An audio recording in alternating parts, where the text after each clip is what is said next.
नमस्कार Dolly food corner रे आपण समस्त को स्वागत जनाऊँगी। आज मुझे आपण सहित गोटे मसाला बड़ी रेसिपी शेयर करुँची। ये बड़ीटा खावाई बहुत बढ़िया लगी था। आठी देखिपे बड़ी गुड़िक के बढ़िया होती। तो चलतु बनवा स्टार्ट करवा। तो ये बड़ी बनवाई मुझे आधा किलो चोपा वाला बिरी 4-5 घंटा पूर्वर बतरे देते। यार चोपा सब मुझे बाहर कर देती। आपण ये बिना चोपा वाला बिरी मध्य नहीं पारे, किंतु जो बड़ी बना जाए जनरली चोपा वाला बिरी नेले बेसी भल लगे, बेसी टेस्टी बनता है बड़ीटा। तो एबे मु कौन करी ना गोटे छोट मसला ग्राइंडिंग जार रे अल्प अल्प करके बिरीटा को बाटिबी। या आपण बेसी पानिया करेंगे ना, टिके टाइट करके ही बाटिबे। ये देखंतु बस ये भाव में यार टेक्सचरटा हवा दरकार। मुझे माने भल से बाटी हे बोली छोट मसला ग्राइंडिंग जार यूज करछि। आउ या कोई गोटे जगह को ट्रांसफर करदे ये भाव में सबू बिरी गुड़ी को बाटिदेव। मुझे बड़ जगटा यूज करची कौन पे ना फेणिया इजी हम। आठी मुझे सब बिरी गुड़ी को भलसे बाटी देती। ये देखो यार टेक्सचर पूरा टाइट करके बाटी से छोट मसला ग्राइंडिंग जारटा यूज करी। या घोड़े की 15 मिनिट रेस्ट करने छाड़दे। आठी मु 2टा आलू सीझे देती। आलूटा सीझी जाइए भलसे। तो यार चोपा छड़ेदबा। ये मु 2टा मीडियम साइज आलू को सीझेकी नहीं माने आधा किलो आम बिरी नहीं ना, तो से 200 ग्राम पाखापाखि मुझे आलू नहीं। तो ये जो आलूटा को ना ग्रेटर रे ग्रेट करदबा। तो आम जो मसला बड़ी बनेबा ना से इजीली आमर जो बड़ी रे भल से मिक्स हो। तो आलू को ग्रेट कर देछि, ताकू साइड रे रखिदबा। तो ये मुझे थाली रे ये बड़ी को पकेबे, कहीं आमर ये खरार सुविधा ना बहुत कि भल से सुखे हम जमी गाँ मानक सुखाती। तो मुझे थाली रे अल्प टिके सोरिष तेल रे ग्रीस कर देछि थाली गुड़ी को। एपटे 15 मिनिट रेस्ट भी दे सारे आम जो बिरी को।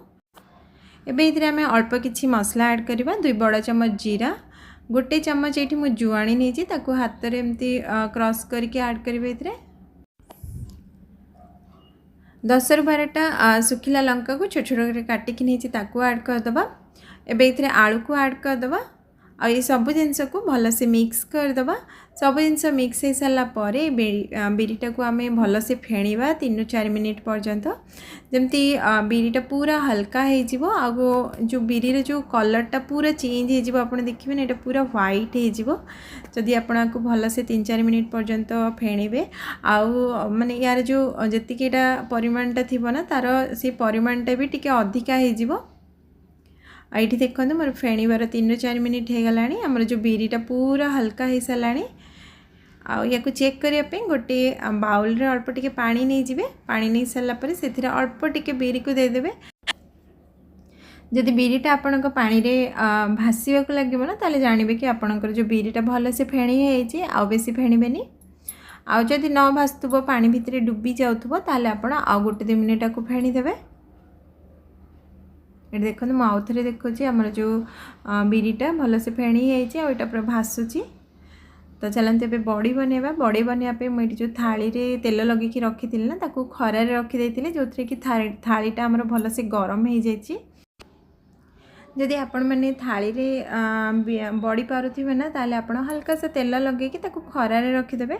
खरार रखीदेले कौन हम ना, आमर जो बड़ीटा ना बहुत दिन पर्यंत रहिबो। आउ सेटा ना जो तेल चिट जो गोटे स्मेल आसे सेटा बिल्कुल रहिबनी। तो ये मुझे छोट छोट करके बड़ी गुड़ी को पारुची। बहुत छोट करनी कि बहुत बड़ करनी, गोटे मीडियम साइज री बड़ी पारुची। आपण मैंने कौन बड़ी पारती से मो सहित सेयार करेंगे, कहीं आमर ये जगार टी असुविधा अच्छी सुखेबार खरार बोली मुझे थाली रे पकाउची। आठी मुझे सबू बड़ी गुड़िक बन देती। तो चलते ए आम खरारे सुखेबा। ये देखो जी आम टोटाल आधा किलो बिरी नहीं थिले ना, यहाँ को मुझे बाहर खरारे या सुखे देती। तो या सुखापे मिनिमम 2 दिन लगे। 2 दिन पर ये मुझे देखा आम जो बड़ीटा पूरा भल से सुखी जाइए। बहुत क्रिस्पी बहुत टाण है कि बहुत सॉफ्ट है, पूरा परफेक्ट बड़ी बनी। तो या बनातु कौन सी तरकारी खाईपर, पखाड़ सहित भी खाईपर, सबुथ आप यूज करें। तो आज जो मसला बड़ी आपण मानक केमती लगिला मो सहित निश्चय शेयर करेंगे या थर बनातु आ खातु यार टेस्ट केमती लगिला निश्चय जनइबे। तो आज ये रही पुणी देखा गोटे नुआ रेसिपी सहित till then take care and bye bye.